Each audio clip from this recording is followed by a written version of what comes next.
this recipe, you'll need a medium small pumpkin, a 12-ounce can of evaporated milk, a frozen pie crust, 3 eggs, 2 of which you'll use the whole egg, and the last egg you'll just use the yolk. For the spices, you'll need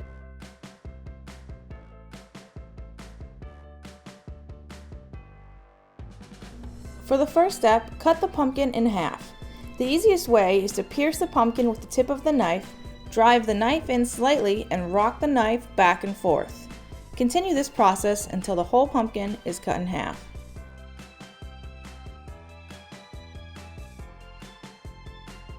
Once the pumpkin is open, remove the seeds from the center.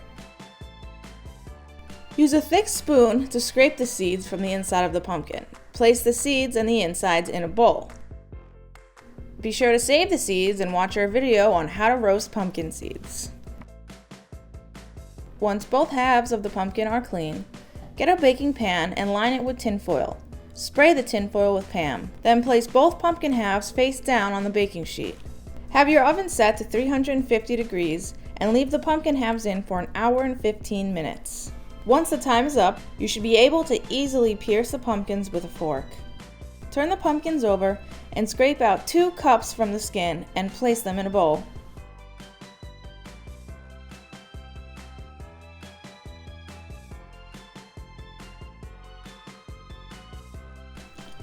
The next step is to add 2 whole eggs and 1 egg yolk.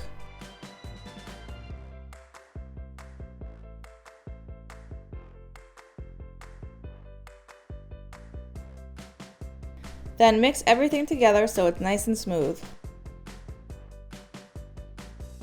The next step is to mix in all of the spices. Once the spices are in, mix everything together until it's creamy.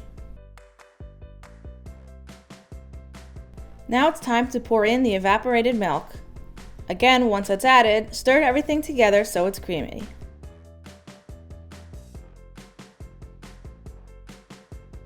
Next, pour the mixture into the pie crust. Depending on how deep your dish is, you may be able to get 2 pies out of this one recipe. Put the pie into the oven at 425 degrees. Bake the pie for 15 minutes. After 15 minutes, lower the temperature to 350 degrees and continue to bake for another 45 to 50 minutes. Once the time is up, take the pumpkin out and let it cool for 1 to 2 hours. I personally love to eat the pie with ice cream or whipped cream.